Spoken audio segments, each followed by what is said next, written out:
So we got our nice faucets here, nice Delta faucets. If you're gonna buy faucets, make sure they're name brand, Delta, Moen, Kohler.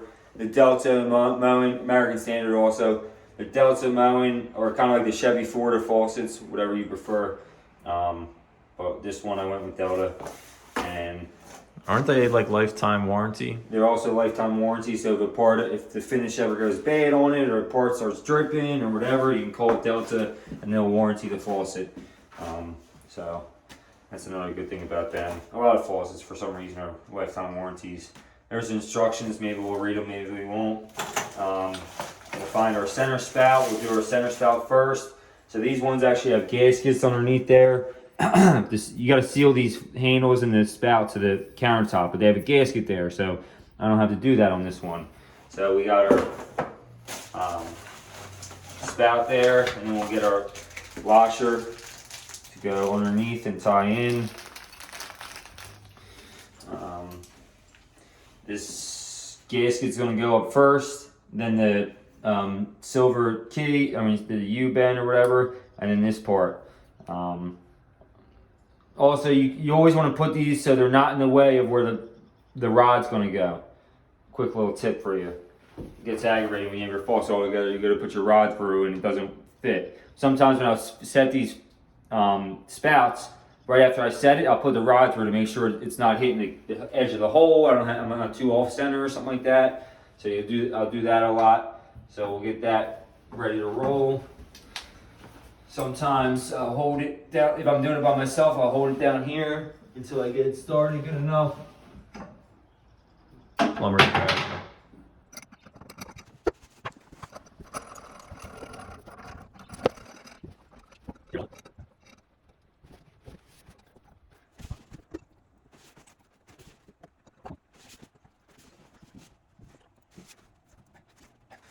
So we take our nice adjustable small one. We're going to use a base and wrench.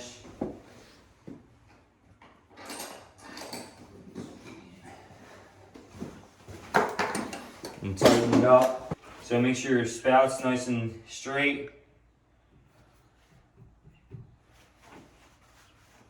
Looks pretty good, and then we'll do the final snug.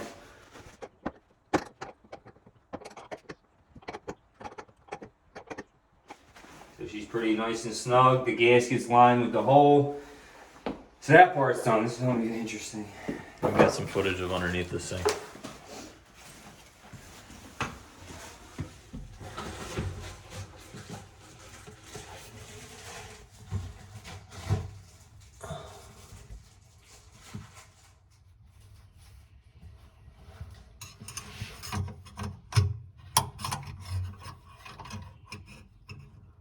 Are you pushing the thing down? Yeah, there it is. Okay.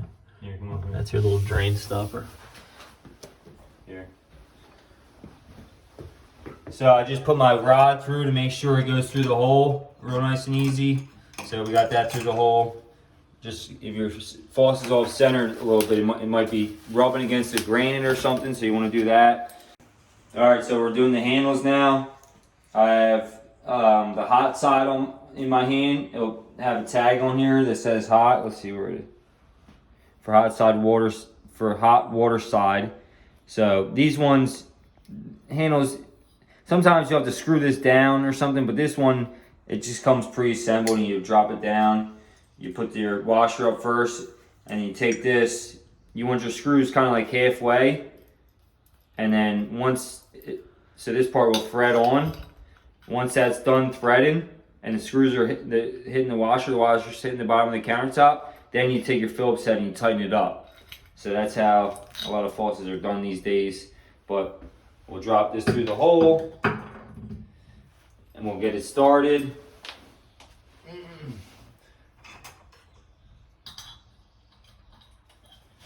Fat plumbers can't get under cabinets, but they have a longer reach. So that's their advantage, and I really hope this is going to work. So we got it nice and tight without doing the Phillips head screwdriver. Just want to line it up so the gasket's under there. Yeah, these ones you kind of want on an angle, the way the holes U off like this. So you kind of want the handles on an angle, which is annoying.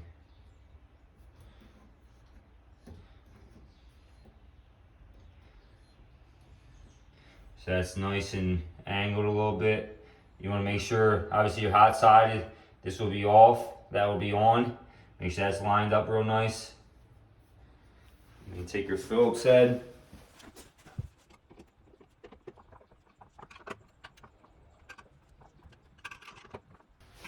Make sure it's nice and tight.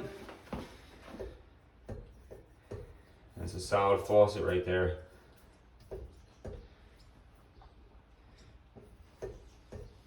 So we'll do the cold side now too. Alright, so now it's time to connect the flex lines to the actual faucet. We'll do that before we do the pop-up.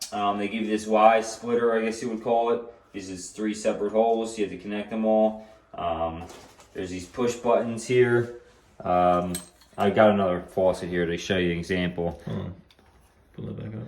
But you see these like stick out pieces here? All this does is you gotta line that up and then click it in, make sure it doesn't pull off. In order to take it back off, you press these 2 things in and then boom, it comes off.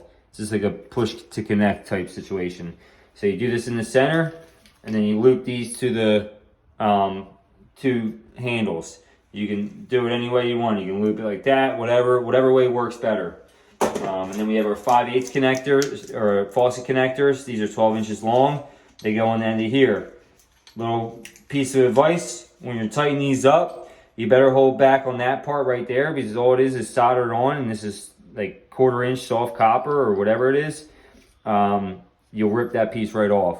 So always hold the gold part. Hold back on this where you can put it adjustable right there. Yeah. Hold back and then tighten this, because you might rip that thing off. So, and you connect them to here, and then this part goes to the valve underneath the faucet.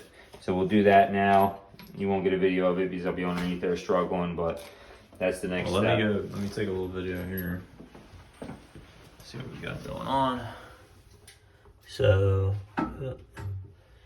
there's the 2 end pieces that are going to connect. Obviously it's hard to get a video in here, but Mike will be under here doing plumber yoga. Alright, we're going to put the valves on. We got our flex connectors piped in.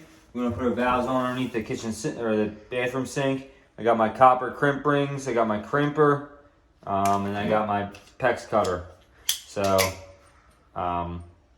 if you want, you can even, well, first of all, these things are gone. We don't need them, nothing ferrule, because it's the compression on the flex adapters. But what are they? What did you just take off? These stupid nut, it's a nut and a ferrule. It's for like rigid piping they use it for. Okay. Well, we probably use it on the toilet because it's exposed. It looks better that way with rigid piping.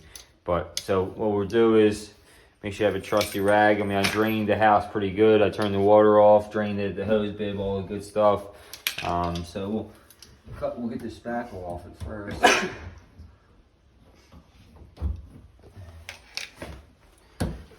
And then we'll get underneath here. We'll give it a nice slice, square cut preferably. Ooh. A little bit of air stuck in the line. That's why we got a rag there. We'll put our crimp ring on. And I'll show you a trick with these crimp rings. If I get a pair of channel locks. Is sometimes the crimp rings will move on you. So I'll take a pair of channel locks and give it a little snug before I crimp it on. Well, you gotta get the valve on first. But I'll give it a little snug before I actually crimp it on. That way it won't move around on me.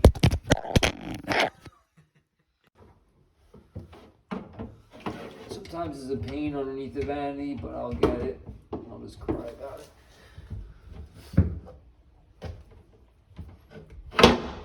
2 crimps for the pimps.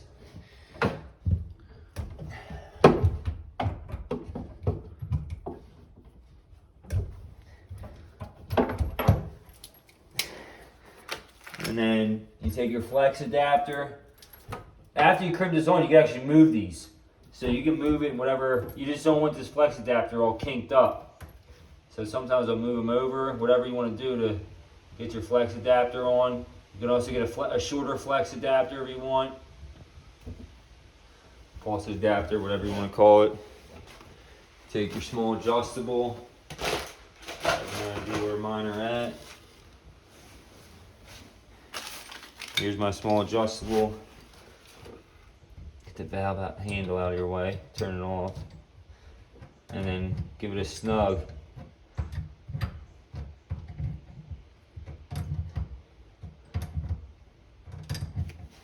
Sometimes you hold back on the flex adapter, hold back on the valve, whatever you want to do. This flex adapter has a swivel in it, but you don't want to get it all kinked up. So that's how you put the valves on. We'll do that on the other 3 of them, and then we'll show you how to put the pop-up in. All right, we're going to do the pop-up drain now. This is where it connects to the trap. The lift rod goes in there, it ties on that back rod, and then lifts this thing up and down, catches that piece right there. But we'll show you how to put it in. So on these plastic ones, I found in my years of experience with plastic ones, because they do make brass ones, but these cheap faucets these days don't have them. You have to Teflon these threads up top and make sure you do not cross them when you go to put it on. So I'll put a couple spins of Teflon, nothing crazy. But you do have to do that, because if you don't, I'll have like 2 out of 5 of them leak, or 3 out of 5 of them leak. So you definitely want to do that. We'll put like whatever 3 loops. What did you mean when you said do not cross it? Because this goes underneath there and it tightens down, so don't cross them threads. It's real easy to cross plastic threads. Also, you want to bring this nut all the way down and push that gasket all the way down. So I'll Teflon it. Put a little pipe dope on it.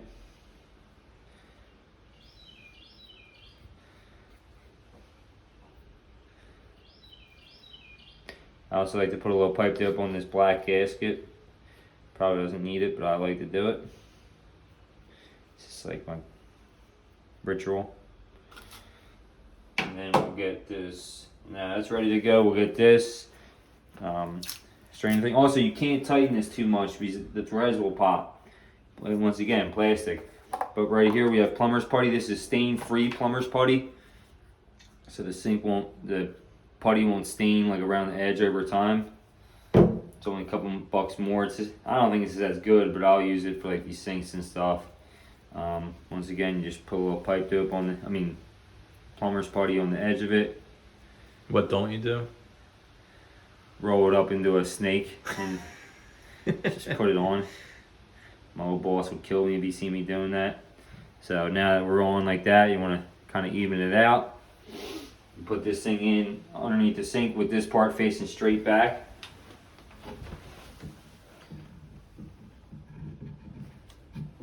Get it in the hole.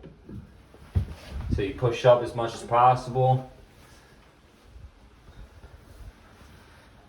Get your thread started. Sometimes I'll just hold this piece and thread this piece underneath.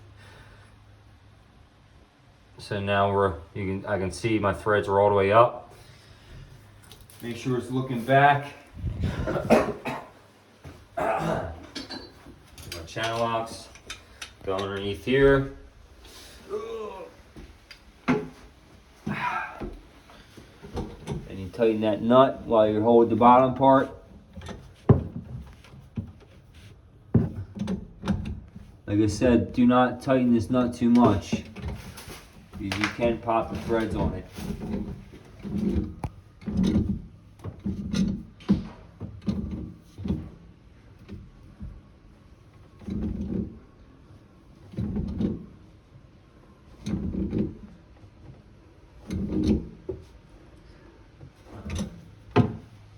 Make sure that part's looking straight back.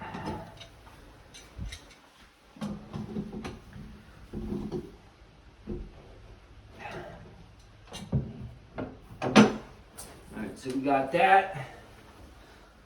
Take our putty out, put it back in our container. We will disconnect our rod from the tape.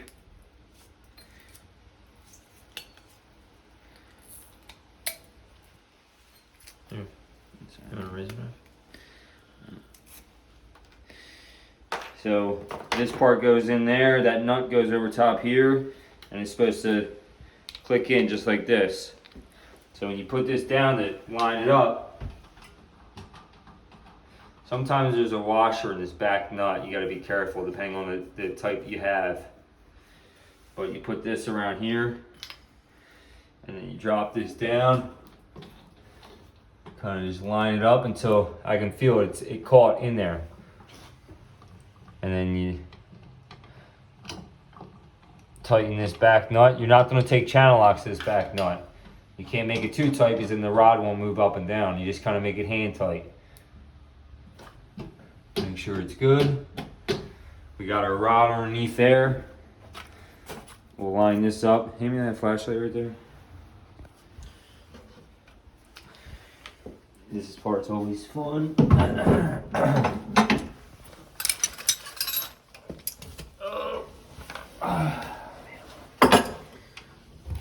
So obviously you want your rod. Well, let's get it started first. We'll kind of line it up to where it's going to have to be. So in here we'll go second hole up. So you got to put this clip on first, the first hole, and then you go this rod hole, and then you go this back hole on the clip. It's kind of like a U-clip. It keeps it clipped on. So then come up here. We'll put our rod where we want it to go. That looks pretty good. Oh, you gotta drop it in this hole first on that. It's very annoying.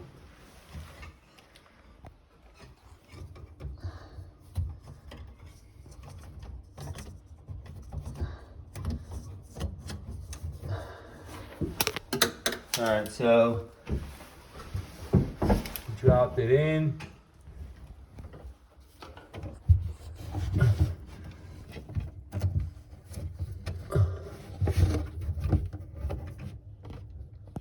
Tighten that nut up by hand, and then you're gonna want to take a pair of channel locks and tighten this nut up, because if not, especially with the plastic, it's gonna slide right off there as soon as you take it off a couple times.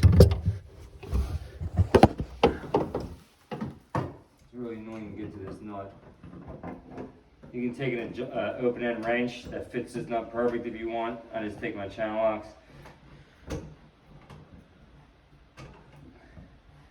Just tighten as much as possible. Not too much because pop the plastic, but you want it tight enough. It's gonna catch that rod.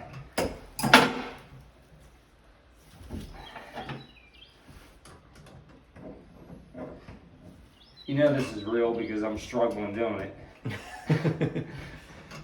I'll try to fast forward through it in the video. Come up here. Obviously sometimes it's hard with these, with the backsplash, depending on where the hole is, but that's gonna be our pop-up rod. Do it a couple times. Looks pretty good. Then we'll do our trap. Of course, it's going to be right in the way. It might be off center a little bit. So on a lav, all you need is an 1¼ inch trap, a P trap or an S trap, depending on if it comes to the floor or through the wall. So we're going to. We don't have our trap adapter in yet. This one I didn't put it in before I did the rough in, but we'll see if our height will work. And of course, I'm almost perfect. I got to cut a little bit off. Oh. Yeah, so you can see, probably got to cut a little bit off it. I'll do that real quick. Let me see my red PEX cutters. You can take a saw, this all is plastic, so you take any kind of saw, or I like to use these, make my life easier. Just be careful if you use these because you can crack the plastic.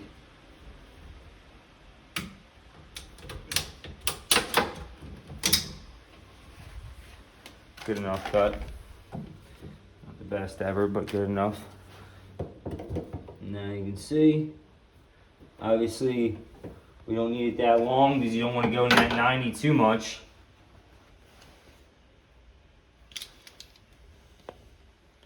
So we'll cut this down a little bit. Usually you want to use a saw, but I'm a professional, so I use my PEX cutters. Boom, done. We'll take a trap adapter. Be careful with the primer. On the white cabinets, on the finish, you don't need a lot. Don't go crazy, just be careful with it.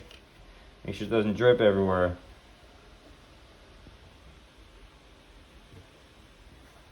Usually I'll put a rag down in there, but it's my own house, so who cares? A little bit of glue, not a whole lot. You don't need to go crazy.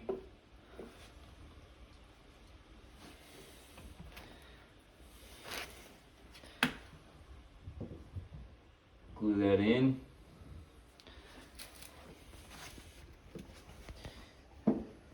Get our trap, obviously nut on first, washer on second with the bevel facing down.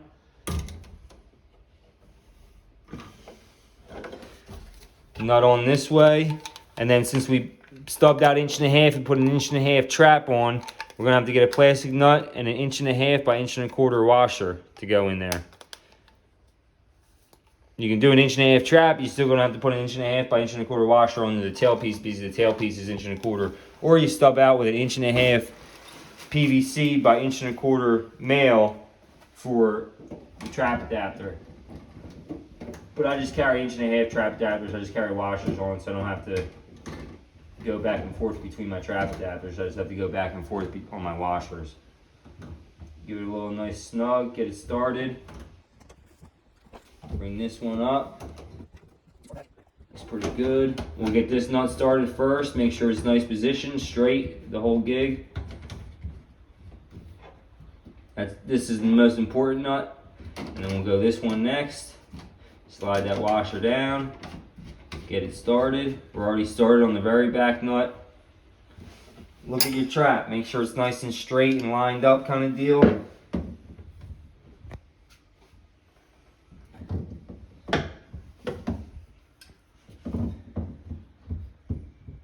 Do this one nice and tight first, that's what I like to do. And you can go to this one if you want, or the back one, whatever you prefer. I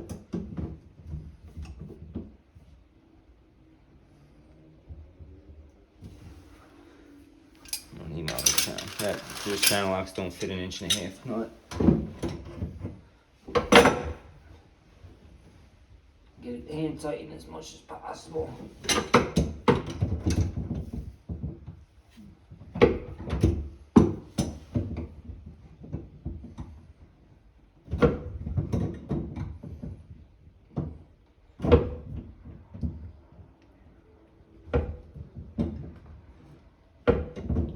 Got to maneuver your channel locks to wherever they're going to fit to try to snug this nut up nice and tight.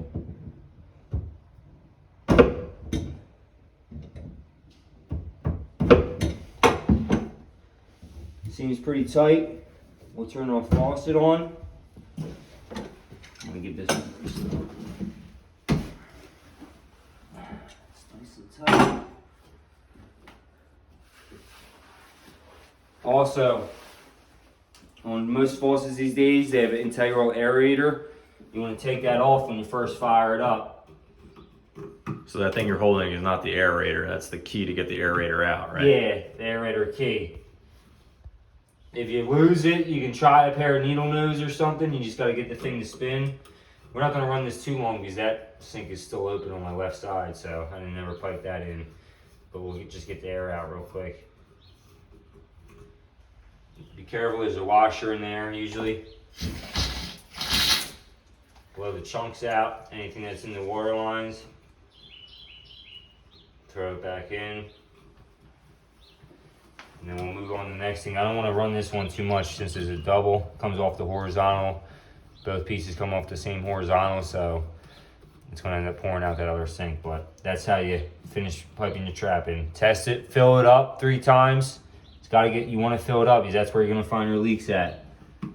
And then, just tighten your aerator back in.